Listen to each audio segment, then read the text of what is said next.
Parameter of law के इस channel में मैं आपका मित्र रिटायर्ड जज अशोक शर्मा आपका हार्टली वेलकम करता हूं।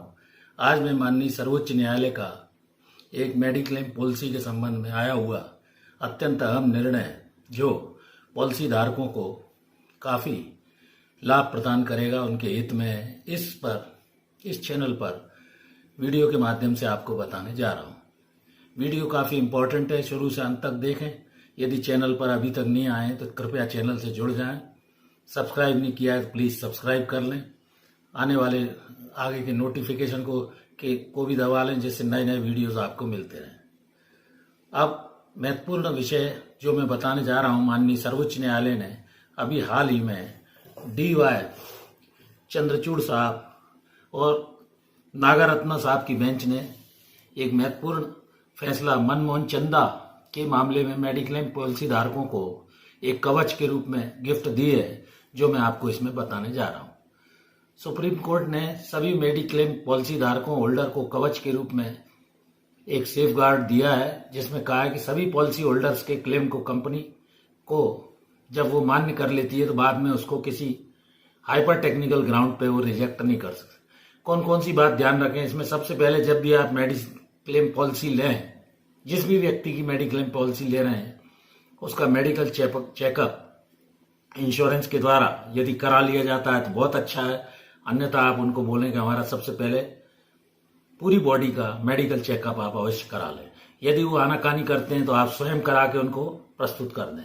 और एक बार हेल्थ चेकअप होने के बाद यदि मेडिकल क्लेम पॉलिसी जो आपने रिपोर्ट प्रस्तुत की है या उनके द्वारा कराया गया है, वंस मेडिक्लेम कंपनी चेकअप कराने के बाद सेटिस्फाई हो गई और उन्होंने पॉलिसी जारी कर दी, तो बाद में बीमा क्लेम को वो अमान्य नहीं कर सकते। एक बार पॉलिसी इश्यू करने के बाद उसको खंडित नहीं कर सकते। ऐसा ही एक मामला मनमोहन चंदा का हुआ था, जो माननीय सर्वोच्च न्यायालय तक गया। मनमोहन चंदा ने एक पॉलिसी ली San Francisco, US San Francisco में एयरपोर्ट पे उनको अचानक हार्ट अटैक आ गया और उनके 3 स्टंट इलाज के दौरान उनके हार्ट में डालने पड़े। यूनाइटेड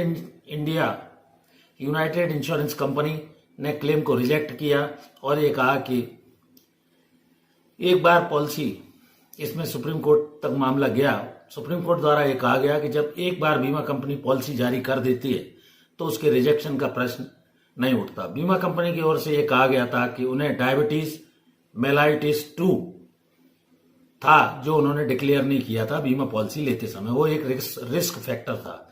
माननीय सर्वोच्च न्यायालय ने यूनाइटेड इंडिया इंश्योरेंस कंपनी के भी तर्क सुने और ये कहा कि ये हार्ड एंड फास्ट रूल नहीं है। मिस्टर नंदा के इंटरेस्ट को सेफगार्ड करते हुए उन्होंने ये कहा, डिवीजन बेंच जो DY चंद्रचूड़ साहब एवं जस्टिस नागारत्ना साहब की थी, एंड उसमें उन्होंने ये कहा कि that if on the consideration of the medical report the insurance company gate satisfied about the medical condition of the proposer. एक बार यदि मेडिक्लेम पॉलिसी को सेटिस्फाई होकर बीमा कंपनी ने प्रपोजर के पक्ष में जारी कर दिया and there was no risk of pre existing illness, कोई ऐसे बीमारी के पुराने प्रमाण भी नहीं थे, and on such satisfaction it issues the policy. If issues the policy, it cannot thereafter contended that there was a possible pre-existing illness थी या sickness थी which led to the claim made by the insured and for that reason repudiate the claim. तो ये एक अहम निर्णय उन्होंने बीमा पॉलिसी धारकों के संबंध में ये कहा कि जो मेडिक्लेम पॉलिसी ले रहे हैं, शुरू में जिनका मेडिकल चाहे बीमा कंपनी ने करा दिया, चाहे उन्होंने अपना पूरा ऑल ओवर बॉडी का चेकअप करा के और बीमा कंपनी को सबमिट कर दिया, यूनाइटेड इंडिया इंश्योरेंस कंपनी ये कहकर नहीं बच सकती कि उन्होंने डायबिटीज जो थी, उनको डायबिटीज मेलाइटिस 2 वो क्लियर नहीं बताई थी। तो इस तरह DV बेंच सुप्रीम कोर्ट ने, जिसमें चंद्रचूड़ साहब एवं जस्टिस नागारत्ना थे, ये एक अहम निर्णय मेडिकल बीमा पॉलिसी बीमा क्लेम लेने वालों के लिए दिया है, जो भविष्य में एक रक्षा कवच के रूप में सभी मेडिक्लेम पॉलिसी होल्डर्स को सेफ गार्ड के रूप में प्राप्त होगा। तो मैंने ये महत्वपूर्ण माननीय सर्वोच्च न्यायालय का अहम लेटेस्ट निर्णय आपको बताया। मैं आशा करता हूं मेरा वीडियो अच्छा लगा होगा। यदि वीडियो अच्छा लगा हो, इसमें दी गई जानकारी आपकी समझ में आई हो, तो इसे लाइक करें, शेयर करें, मित्रों को भेजें और चैनल से जुड़े रहिए। आपका भरपूर स्नेह मिल रहा है। मेरे 11,000 से ऊपर सब्सक्राइबर हो चुके हैं और करीब 742 वीडियो मैंने इस चैनल पर डाल दिए हैं। रोज मैं अपलोड कर रहा हूं। कोई आपका कमेंट हो तो कमेंट डालिए, मैं उसका जवाब दूंगा। उस विषय पर यदि चाहते हैं तो वीडियो भी बनाऊंगा। Thank you for watching this video. नमस्कार।